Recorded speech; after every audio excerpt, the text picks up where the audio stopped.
વડોદરા શહેર જિલ્લા કોંગ્રેસ સમિતિ દ્વારા ભારતીય બંધારણની 75મી વર્ષગાંઠ ઉજવણી ડોક્ટર બાબા સાહેબ આંબેડકરની પ્રતિમાને પુષ્પાંજલિ અર્પણ કરીને કરાઈ હતી।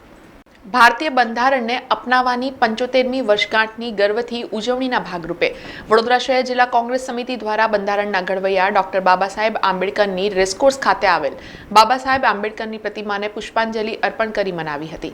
તેમના સમક્ષ બંધારણના આમુખનું વાંચનનો કાર્યક્રમ યોજવામાં આવ્યો હતો, જેમાં વડોદરા શહેરના કોંગ્રેસ પ્રમુખ ઋત્વિજ જોશી, વિરોધ પક્ષના નેતા ચંદ્રકાંત શ્રીવાસ્તવ, કોર્પોરેટર તેમજ મોટી સંખ્યામાં કોંગ્રેસ કાર્યકરો ઉપસ્થિત રહ્યા હતા અને તમામે પ્રતિજ્ઞા લીધી હતી।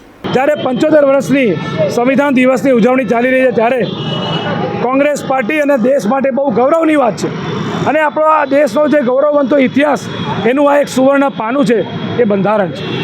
બંધારણનું પાલન તમામ સંવૈધાનિક સંસ્થાઓએ કરવાનું હોય, સરકારે કરવાનું હોય, પરંતુ આજે તમે જુઓ એ ગુજરાત રાજ્યમાં ભાજપ 30 વર્ષ સત્તામાં છે, વડોદરામાં પણ 30 વર્ષ સત્તામાં છે। આજે આટલો મોટો દિવસ કે જે બંધારણની વિશ્વમાં વખાણ થતા હોય એ બંધારણનો દિવસ અને આટલો દિવસ સત્તા પક્ષ ભૂલી ગયું કે જાણી જોઈને આજે ડૉક્ટર બાબા સાહેબ આંબેડકરની પ્રતિમાને કોઈ સન્માનજનક, કોઈ માન સન્માન નહીં। અમારા એક્સ કોર્પોરેટર રાજુભાઈ વાઘેલાએ માટી સાફ કરીને અમે ત્યાં ફૂલો એમના ચરણોમાં મૂક્યા પ્રતિમાને।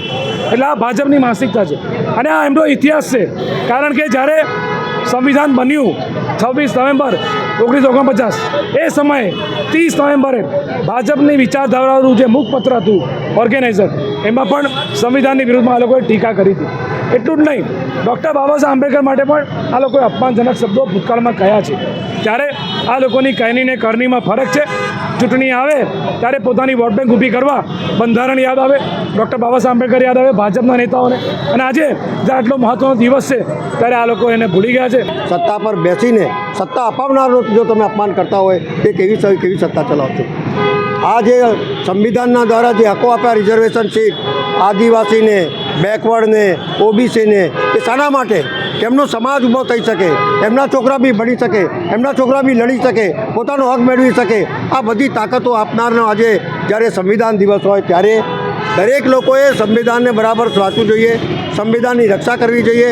કોંગ્રેસના દરેક પાર્ટીએ, દરેક કાર્યકર્તાએ એ સમજવું જોઈએ કે સંવિધાનના લીધે જ આટલી મોટી સત્તા મેળવી, આટલી મોટી તાકાત મેળવી, રાષ્ટ્રને એક કરી શક્યું અને મજબૂત બનાવવા માટે આ સંવિધાન બહુ અગત્યનો ભાગ ભજવતું હોય ત્યારે કોંગ્રેસ પાર્ટીના દરેક કાર્યકર્તાને આ સંવિધાન સમજી અને અટલ રહી આ સંવિધાનની રક્ષા કરવી જોઈએ અને દેશને મજબૂત કરવું જોઈએ, એ જ વાયદો છે। સમાચારોના સતત અપડેટ માટે TNN ન્યૂઝને YouTube પર સબસ્ક્રાઇબ કરી બેલ આઇકોન પ્રેસ કરો અને અમારી સાથે જોડાયેલા રહો Facebook, Instagram અને Twitter ઉપર।